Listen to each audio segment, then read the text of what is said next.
Let me share with you an objective example of how truth prevails. Starting in January, Jeremy's Razors will become an official partner of UFC. That's right. The Daily Wire is joining forces with the most merit-based sports organization in the world. More details coming up later on in the show. There's good news and bad news in geopolitics over the weekend. You want the good news first? All right, I'll give you the good news first. The good news is that a brutal Middle Eastern dictator has been overthrown. Now, the bad news is the guy who overthrew him is a leader of al-Qaeda. Former leader, maybe he's changed. Not ideal, you might say, but par for the course when it comes to our foreign policy establishment's blunders. I'm Michael Knowles. This is The Michael Knowles Show.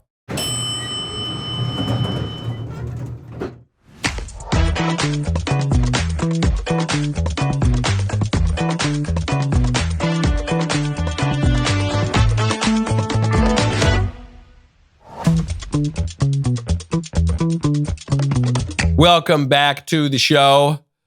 Daniel Penny, the hero Marine who protected people on a New York City subway by taking down a crazy guy who was trying to threaten them. He just had his top charge of second-degree manslaughter dismissed, but the liberal courts are still trying to throw this guy into prison. We'll get to all that in a moment. First, though, I want to tell you about Birch Gold. Text Knowles to 989898. Open an IRA in gold with Birch Gold. Get free silver shipped directly to your home. This is the only time of the year that Birch Gold gives away a free 1-ounce silver eagle for every $5,000 purchased. Simply convert an existing IRA or 401k into a tax-sheltered IRA in physical gold, and Birch Gold will send you free silver coins directly to your home. Now, you might be thinking, why do I need to diversify into gold? Trump is headed to D.C. Things are looking good. Here are the facts. An administration trying to reverse a $36 trillion national debt in just 4 years, that's like a field mouse trying to stop a freight train. We cannot even afford to pay the interest on the debt, let alone the principal. Take action now. Text Knowles, Canada BLAS, to 989898 before December 18th for a free info kit on gold and to claim your eligibility for free silver and qualifying purchases from Birch Gold. Do this before December 18th. Again, text Knowles, Canada BLAS, to the number 989898 for peace of mind that lasts longer than 4 years. Also, I want to tell you about thecandleclub.com. Go to thecandleclub.com. Get your Wise Man candle. That's a remake on Smells and Bells. You can get your Chem de la Chem candle. You can get your Old Soul candle. You can get your Mayflower candles. You can get them all. Thecandleclub.com. I can't believe it, but we're going to have to begin today with foreign policy. No one ever really cares about foreign policy. Including me, really. You know, it's so complicated, and there are all these alliances. But this one does show you a certain aspect of domestic politics, too. Namely, how the media work and how our foreign policy establishment doesn't ever seem to have its priorities in order. Bashar al-Assad, the leader of Syria until about 5 minutes ago, has been overthrown after a quarter century in power, and that is after his father ruled for a quarter century. So the Assad family has been running the show in Syria for a long time, and then all of a sudden, he's out. This is after a 13-year civil war. It looked at first as though Assad was going to go 10 years ago, whatever it was, and the international community and all the Democrats and all the Western powers said, this guy's got to go. He's the worst dictator ever. And then he just managed to cling on to power, and then we all made nice with Assad again. But now he's gone. The person who replaced him is an Islamist named Abu Muhammad al-Golani. His name is also pronounced al-Julani. It's a little confusing because that's not even really his name. That's his nom de guerre. I forget whatever his real name is, but he goes by Abu Muhammad al-Golani, the nom de guerre referring to the Golan Heights, which is currently controlled by the State of Israel, but at other times is controlled by Syria. And in Arabic, you pronounce Golan, Julan, and in the West, we pronounce it, in Hebrew and in English, we pronounce it Golan. So anyway, whatever you want to call him, al-Golani or al-Julani, call him whatever you like, just don't call him late for dinner. He showed up and led this offensive through Syria. He is one of the rebels. Now, in the Western media, we've been told that Bashar al-Assad is the really evil, terrible man, and he represses his own people. And he's legitimately done very terrible things, tortured people. He's accused of using chemical weapons against his own people. And then this guy is one of the rebels. And we're told the rebels are the good guys because they're overthrowing the oppressive leader. The problem is that the rebels are made up of guys who served in al-Qaeda, guys who served in ISIS. Actually, this guy, Abu Muhammad al-Gulani, served in both of those. And then he started his own group, and he led this coalition to topple Assad and to take over Syria. Now, he is, in the words of Bill Roggio, who is a managing editor of Long War Journal, he is a, quote, specially designated global terrorist. He was a member of al-Qaeda. The U.S. keeps him on that list for a reason. So now I got to ask this question. After we hear all the great media reports, so good, Bashar al-Assad is gone, a wonderful day for freedom. Now the Syrian people have their spring, a chance at freedom and independence. Hold on. Can anyone explain to me why I am supposed to celebrate that Bashar al-Assad was replaced by a member of al-Qaeda? Say what you will about Assad. I've made temperate defenses of Assad and of his father, by the way, for years at this point, because nasty fella, total butcher, all sorts of bad things as dictators and totalitarians do. But one thing that he did right, that he made a key aspect of his presidential propaganda and of his administration, was to protect religious minorities. Syria is mostly Sunni Muslim. Bashar al-Assad is an Alawite, so it's a break-off of Shia Islam. But there are all sorts of other people in Syria. 10% of Syria is Christian. And so this is really what gets to my interest here. When I think about all these countries that have all sorts of problems, probably my chief interest is the protection of Christians. The Middle East, this area right here, the Levant, is the birthplace of Christianity. These are the oldest Christian communities in the world. They've been subjected to absolute misery and terror, in particular over the last quarter century, though many times over the last 1,400 years or so. And Bashar al-Assad, say what you will about him, was pretty good at protecting the Christians in Syria. When these Islamists take over, the Christians get absolutely decimated, further decimated than they are before. So I'm not celebrating the overthrow of Assad. Say what you will about Assad, he basically kept things together and basically protected the Christians. I see no reason to believe that things will improve in Syria with Assad gone. Just as, remember, all the Democrats told us it'll be so great when Gaddafi's gone in Libya. There'll be freedom and a new spring for the Libyan people, and that's why the U.S. has to put its thumb on the scale and overthrow Gaddafi. Things didn't get better. Things got a lot worse. Basically, the same thing was true with Mubarak in Egypt. A lot of our interventions in the Middle East only seem to make things work. The overthrow of Saddam, did that really help the region? Did that even advance our stated goals of countering Iran? No, not at all.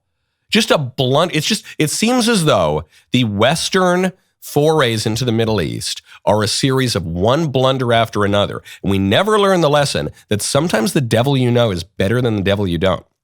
So now Assad is gone. And why is the foreign policy establishment happy about this? Because Bashar Assad was a proxy of Iran in particular and a proxy of Vladimir Putin. And we don't like Iran and Vladimir Putin. Iran is the chief enemy of Israel. Israel is the closest American ally in the Middle East.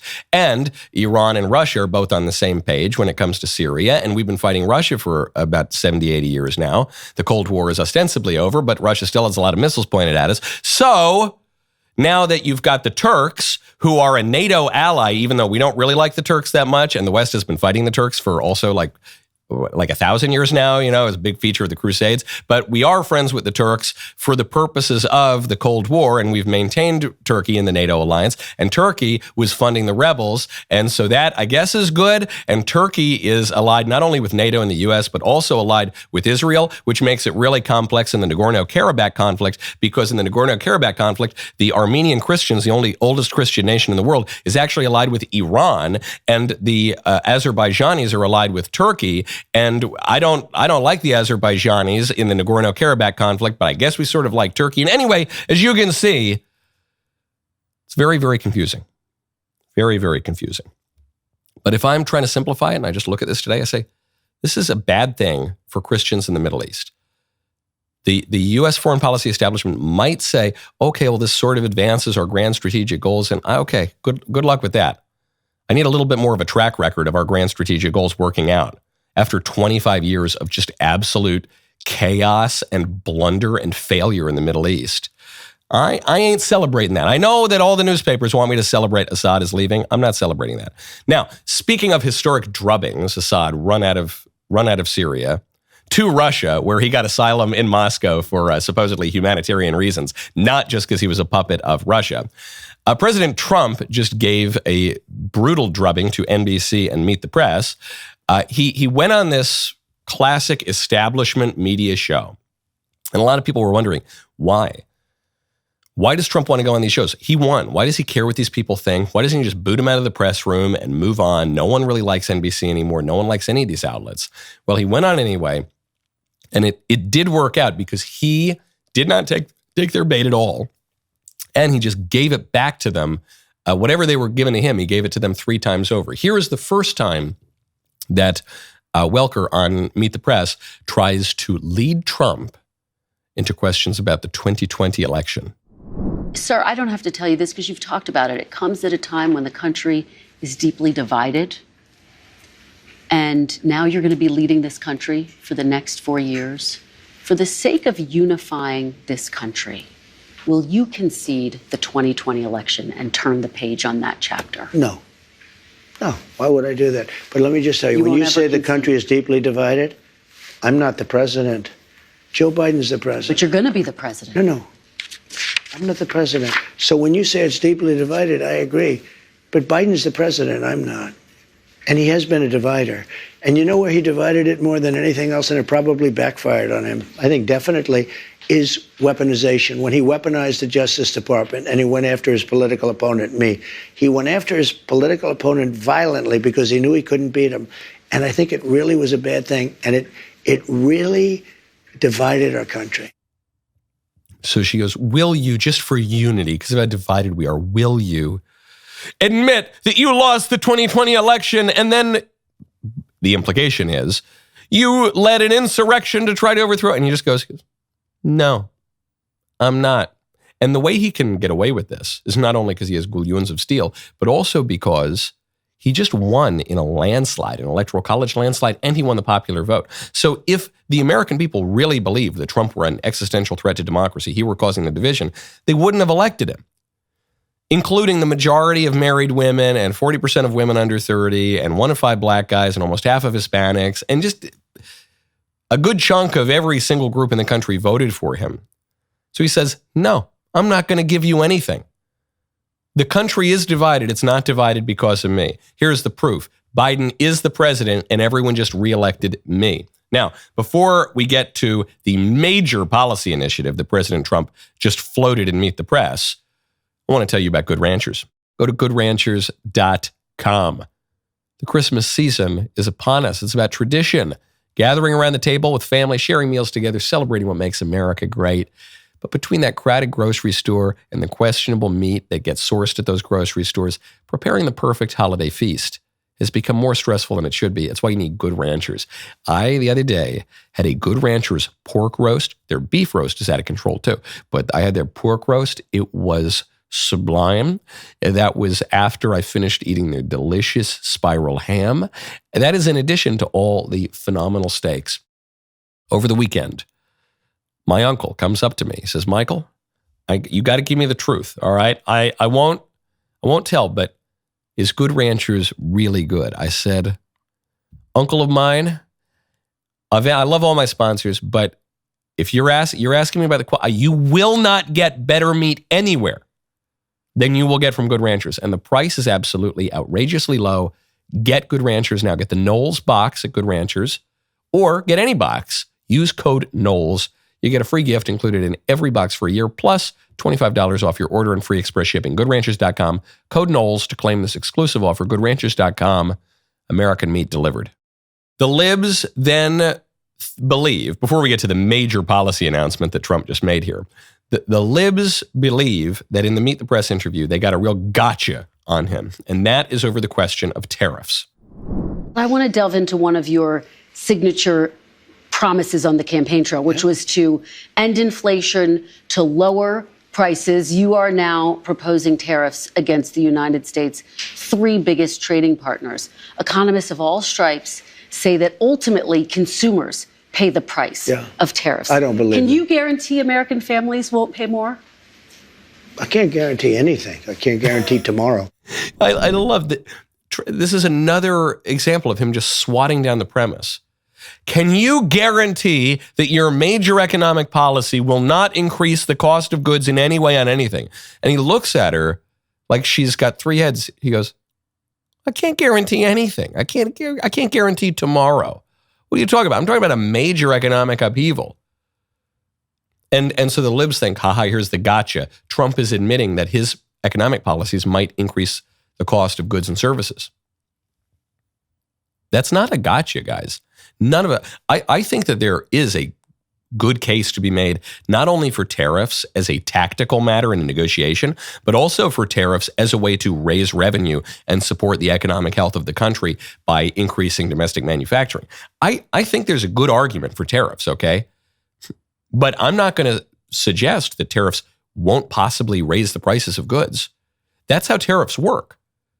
So what Trump is saying is, I think by implication, in the short run, tariffs might increase the cost of certain goods.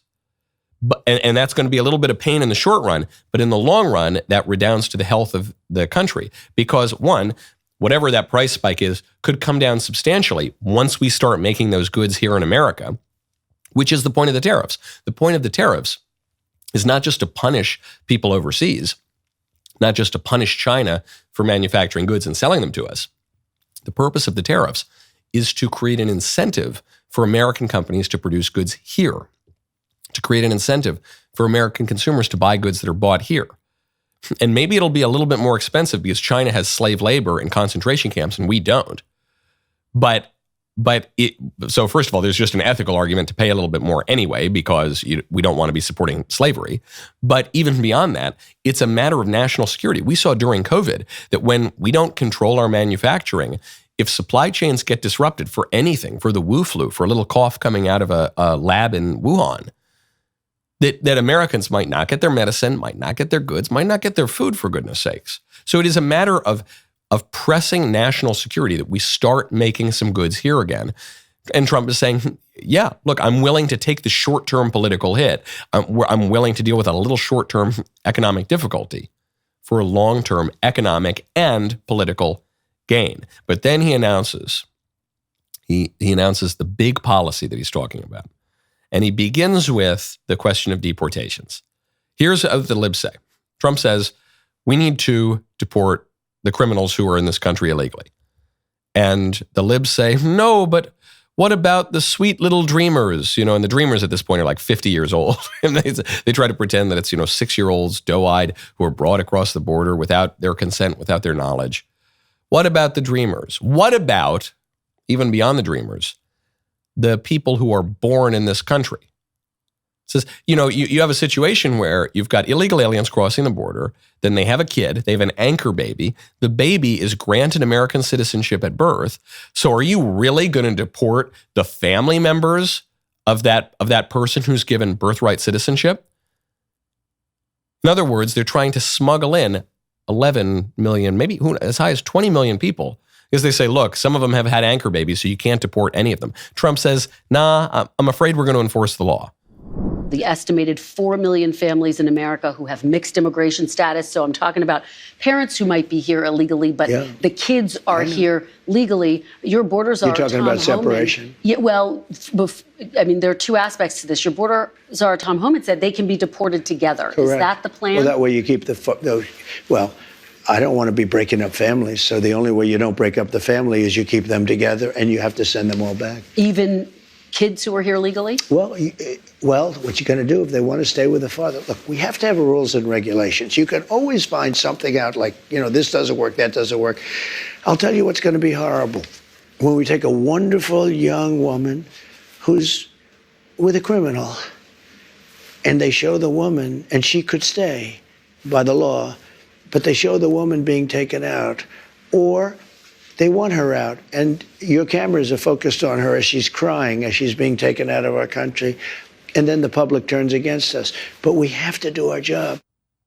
So he's saying, look, I know exactly your game plan. I know what you're going to do.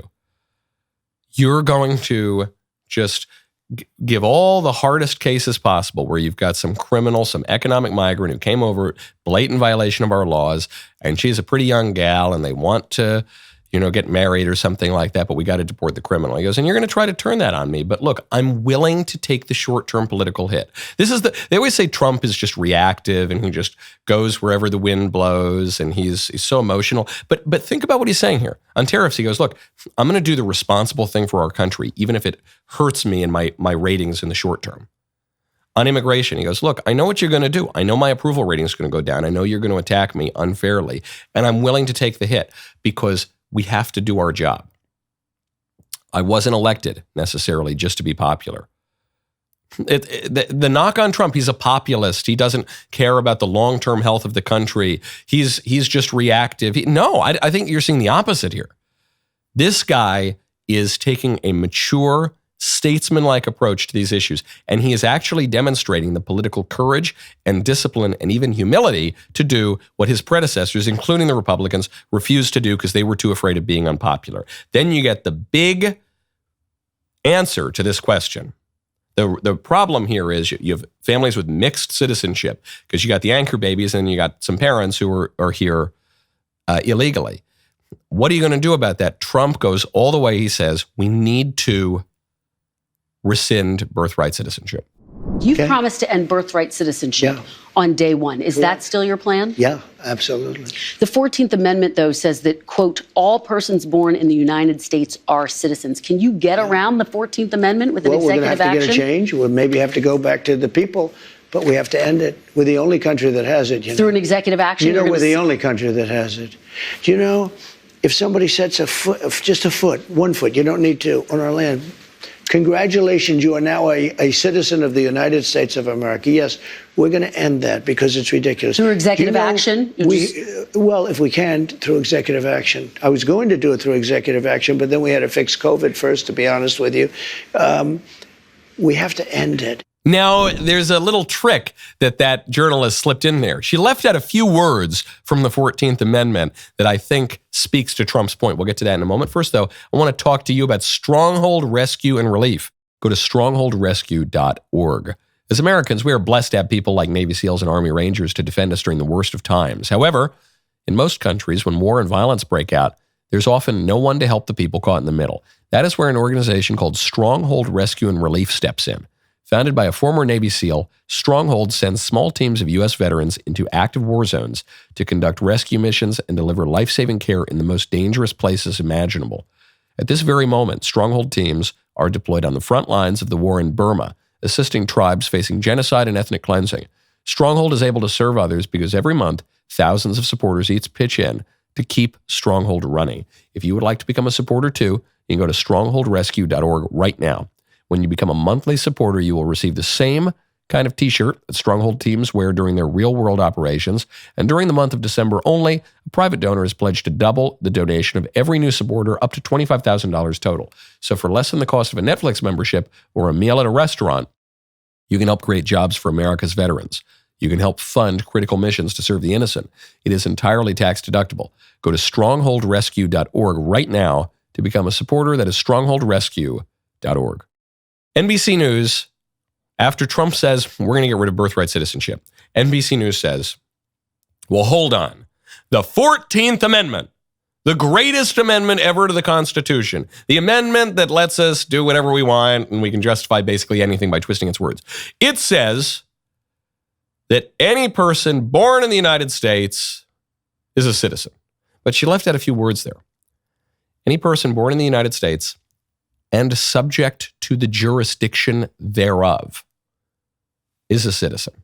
The 14th Amendment was passed after the Civil War to make black people into citizens. There had been controversy over whether black people were citizens, could ever be citizens, could actually participate in American political life, even after being freed slaves. And 13th Amendment abolishes slavery, 14th Amendment says, yes, they're citizens. This doesn't mean that if the ambassador to Mexico's child is born while he's on duty in America, that the child of the ambassador to Mexico is a citizen. He's not subject to the jurisdiction thereof. There was an open question as to whether or not foreign nationals born here are citizens. And that was resolved to some degree in 1898 in the Wong Kim Ark case, which follows English common law. So it actually does go back even further. It goes back to the 17th century when the English said, if you are born on the soil, you are subject to the king, and you have the privileges and protection and rights given to you by being a subject of the king. So that's where you get the jus soli in the American tradition, the right of the soil. But there's another kind of right, which would be jus sanguinis, and we have that to the right of blood. So if you are born to American citizens overseas, you are an American citizen at birth, even if you're not born in the United States. This is part of why the controversy over Barack Obama's citizenship was a little bit of a misdirection, because even if Barack Obama had been born in Kenya, even if he had been born on planet Mars, his mother was an American citizen. He would have inherited American citizenship at birth immediately. So the question here is, are we going to maintain, on the basis of a tenuous reading of the 14th Amendment and following this one Supreme Court case, Wong Kim Ark in 1898, are we going to continue to create a major incentive for foreign nationals to break our laws, come to America, bring a ton of drugs, bring a ton of crime, all in the hope of getting one of the most valuable commodities in the world, which is American citizenship? Are we going to do that? And I think Trump's answer is a very practical answer, and I think it's obviously the right answer, which is he's not getting into constitutional debates over Wong Kim Ark or the 150-year reading of the 14th Amendment. He's saying, look, we can all know, actually, the people who drafted the 14th Amendment did not intend for the amendment to create automatic citizens out of 20 million Venezuelans. Okay, that was not I could promise you that. That wasn't the purpose of it. And even if you have this tradition of right of the soil, of coming from the English common law, we now have a particular political problem, a particular political crisis, and so we just have to deal with that. And maybe that means that we need to circumscribe the rights of so-called birthright citizenship so that we stop creating the incentive for all these people to come over. It's bad for them. 60 to 80% of women and girls who come across that border illegally are along the way, according to Fusion and Amnesty International, reported in the Huffington Post. That's a left-wing paper. We know that the people who come here are often paid lower wages. That's one of the arguments from the supposed people on the right who support the open border, is they say, look, we need to pay off our gardeners. We need to pay our domestic help. A lot of liberals say that too. Good luck finding someone to mow your lawn for a cheap price. Yeah, right. But I don't think it's a good thing to keep these people in a state of perpetual indentured servitude. I think it's good to pay people slave wages. So there are all these problems. It harms the people who come over, and more importantly, it harms us. We're no longer allowed to have our own borders. We're now no longer allowed to make our own immigration laws. The most basic aspect of having a country we're not allowed to do. So Trump says, yeah, we got to fix that. That's a problem. It wasn't a problem in the 1860s, 70s, 80s. It wasn't a problem in 17th century England. But it is a problem now. And so we're just going to use the law to deal with that. And I think he's absolutely right. Speaking of birth, horrific story out of the UK, I believe. A man has just been sentenced to jail for 12 years for slipping a woman an abortion pill in her drink. The woman gets up to use the bathroom. The man slips, not a Mickey, not a roofie. He slips an abortion pill to kill her child. This woman was 15 weeks pregnant. If you've ever been pregnant, or if your wife's ever been pregnant, 15 weeks. This is a baby. This is a pretty big baby. This baby's moving around. This baby is totally recognizable as a baby. You are on the way. 5 more weeks, the baby can survive in some cases outside the womb. Abortion is wrong at all stages, but it's viscerally, knowably wrong at 15 weeks. This guy slips her an abortion pill. She starts to bleed. The baby is murdered by the pill, and then this man is brought up on charges. Stuart Warby, 40 years old. He apparently also gave her a bunch of other abortion tablets to try to make sure that this would work.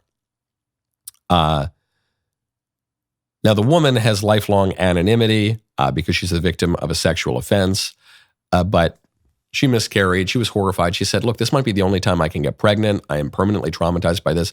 It's true. In reality, this guy should at the very least be imprisoned for life and probably should be executed by the state for what he did, because he murdered a little baby. He jeopardized a woman's life. He murdered a woman's child, also happened to be his child, and forget whose child it is, he murdered a little innocent baby. This guy, at the very least, should be imprisoned for life without parole, and more likely should be executed by the state for what he did. If that kind of a crime does not merit the death penalty, I don't know what does. Or he should not be punished at all. Those are the two options. The only punishment that doesn't make any sense is 12 years in prison. What is 12 years in prison?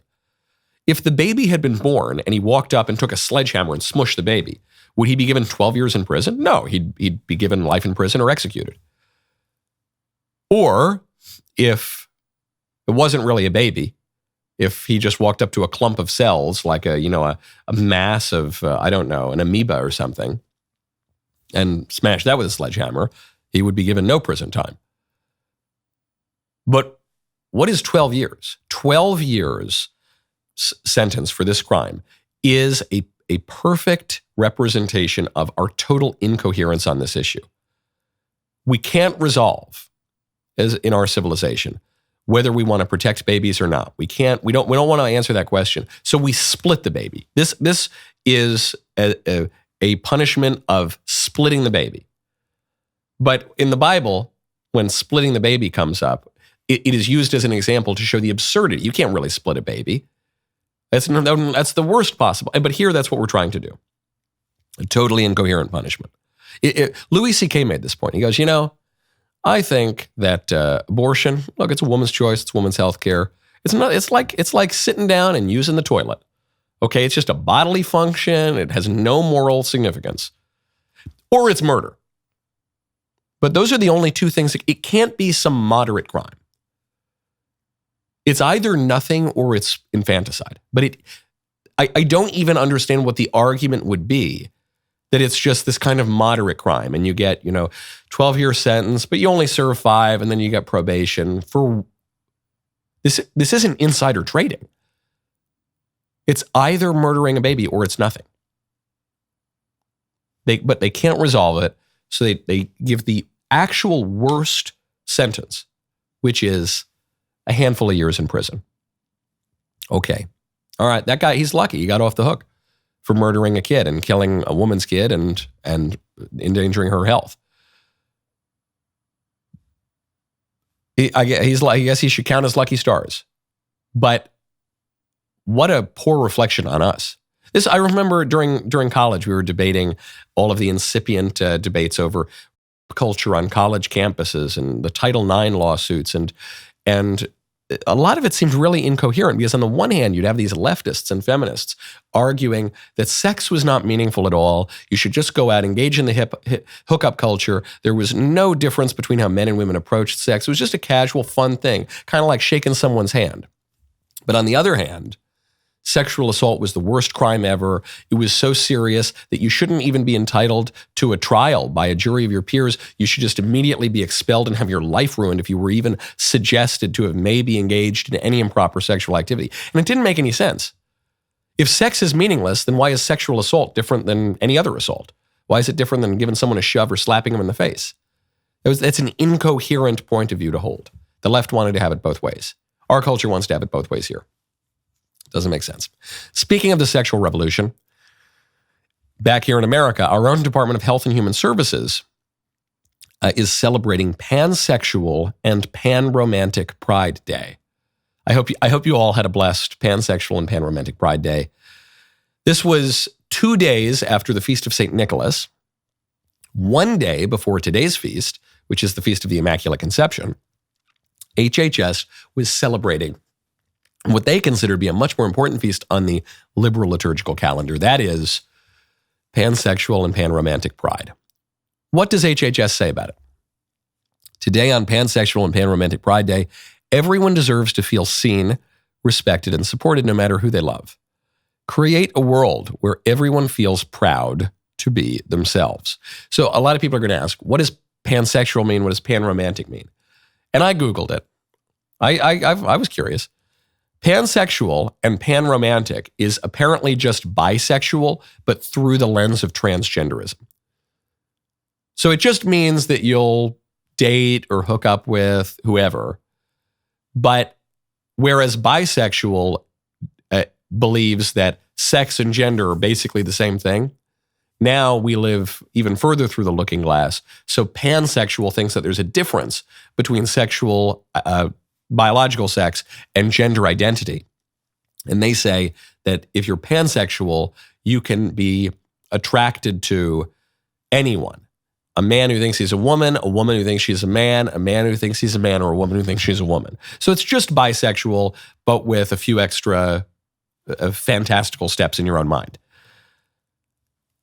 Why is HHS celebrating this? This concept, which is totally counter to science. It's supposed to be a scientific department. Counter to health, certainly mental health. Because we're going to have feast days. That's why. Just another reminder, we are going to have feast days. We're going to have holidays. That's just what culture does. That's what every people has done for all of history. So for the secularists, the people who want to separate church and state, so we got to get our religion out of the state. We're going to have feast days. We're going to have holidays. And a holiday is a holy day. That's what's in the word. So the question is, are we going to have good holidays or ridiculous holidays? That's the only question. Are we going to celebrate the Feast of St. Nicholas around Christmas time, or are we going to celebrate pansexual, panromantic Pride Day? Are we going to celebrate people of heroic virtue, or are we going to celebrate the Queen of all vice, Pride? That's it. That's the only question. Now, today, the DailyWire is not just fighting the good fight. We are expanding our reach into one of the last truly merit-based sports in America, UFC. Jeremy's Razors is becoming an official partner of USC starting in January. This means Jeremy's Razors will be featured in the Octagon, Dana White's Contender Series, and The Ultimate Fighter. This partnership represents excellence, competition, and recognition. The boys and girls are different. My friends, we're just getting started. Celebrate today by going to jeremysrazors.com to get your Jeremy's Razors. My favorite comment yesterday is from Chemical Prophecy.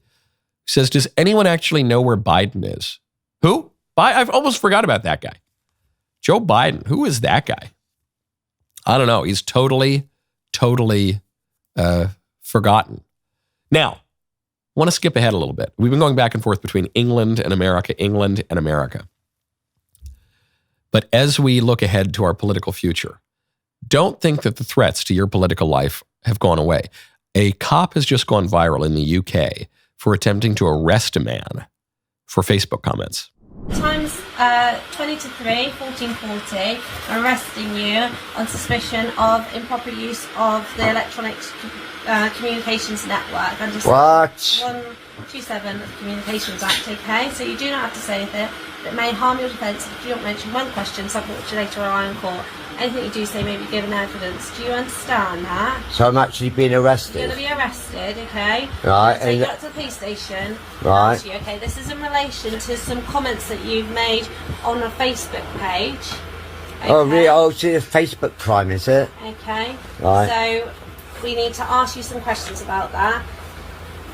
Right. I'm going to be arrested for posting on Facebook. Made some comments that are offensive, obscene, and people have made a complaint about that, and it's can you tell me what this comment was? Okay, well, we'll do that when we interview. All right. And so, what am I going to be locked up for the night, or? Hopefully not. Well, listen, Governor, we got to arrest you now. Yeah, had a few too many likes on Twitter from some right-wing content. Get in the back of the patrol buggy, hey? That's my best British cop accent. This has gone viral. However, there's a little context needed. This is not a recent video. This video is from back in June of this year. The guy who was arrested, it's not clear what he was arrested for. Was he posting about, men are not women or some basic sort of thing?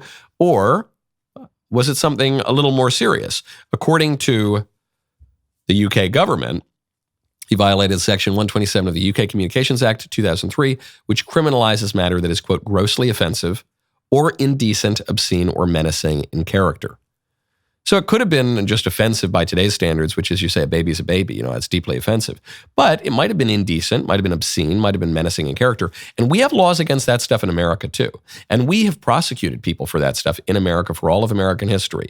Even back in the good old free, early constitutional days. And even recently, we prosecuted and imprisoned at the federal level in 2008, right as Barack Obama was about to take office. So we do that, too. It's kind of my point on the holidays and the holy days. We're going to have rules against certain speech and behavior. We have for all of American history, and we've enforced them. The question is, what are you going to go to jail for? Are you going to go to jail for showing the kids in schools? No, now you're going to be put on the board that is establishing curricula standards, because that happens in elementary schools.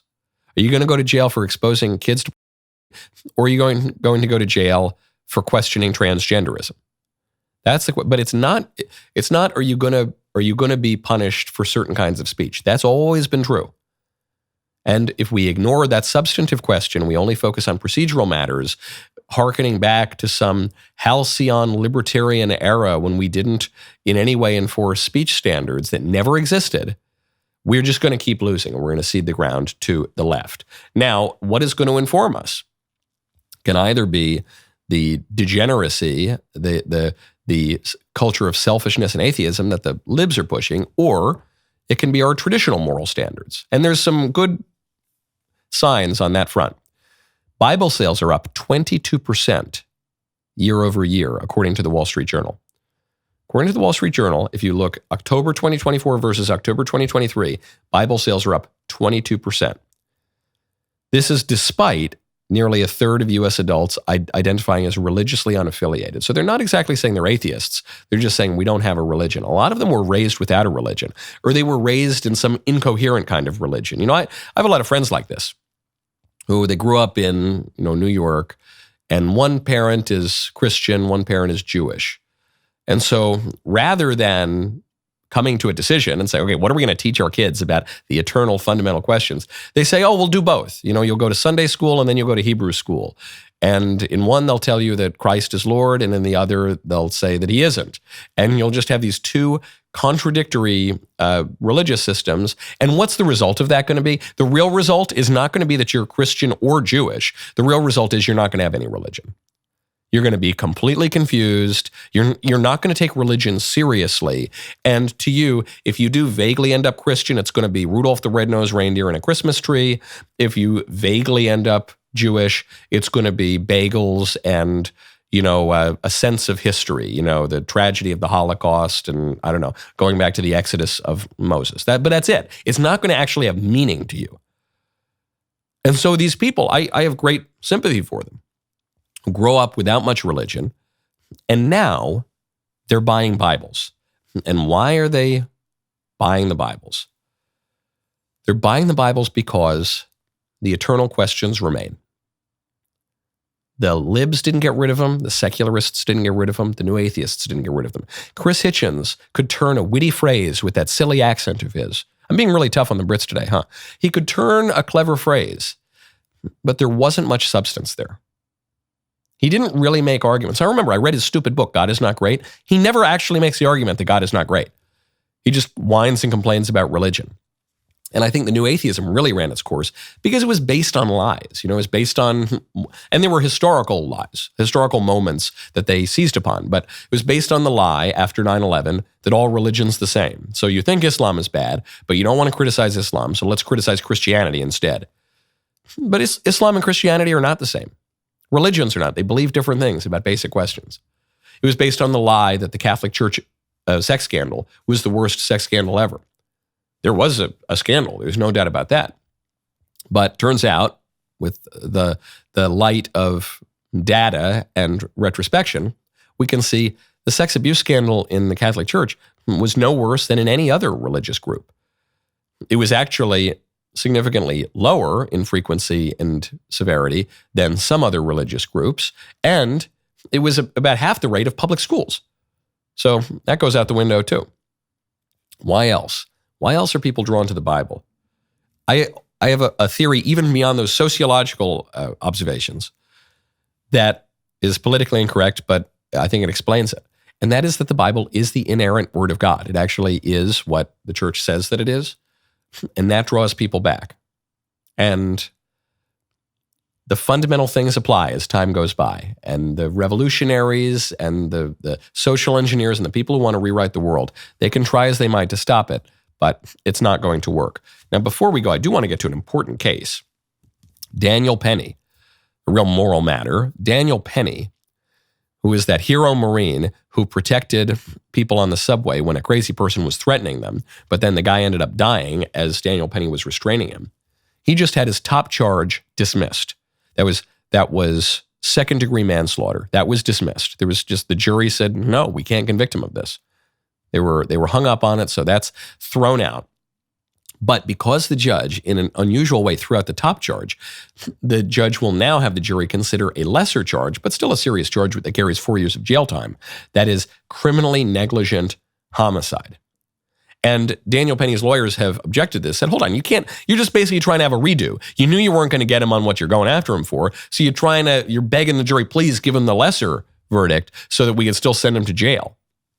But the evidence is clear enough. Several subway riders said they were terrified that Jordan Neely, the man who, the guy with a rap sheet a mile long, who was by the account of the defense, schizophrenic and high on drugs. He was on a drug called Spice, which is synthetic cannabinoids. It's much more serious than marijuana. It tries to mimic that, though.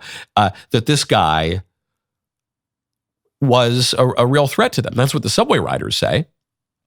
It says restraining him for the moment was a relief, but if he would have gotten up, he would have done what he would have done, says subway rider Kadron Shrunk. But they're still going to try to get him, and they're going to try to get him in part because they have this racial politics that says black people are always innocent and white people are always guilty. So that's part of it. That's obviously informing it. But also because the libs are responsible for Jordan Neely's behavior to no small degree. The libs say we can't lock up lunatics. The people need to have the liberty and the freedom to roam the streets and shoot up drugs. The libs want to legalize drugs. The libs want to decriminalize and liberalize drugs. The libs think that law enforcement is somehow evil. So they want to reduce law enforcement. They want to get cops off the streets. They want to get criminals out of jail. So they created the conditions for this kind of incident to occur. And then when one hero stands up and says, hey, no, we're not going to do that. I'm going to protect you if your civil authority won't. They have to go after that guy. Because Jordan Neely, the criminal, is the avatar for the liberal establishment. And Daniel Penny is standing in their way.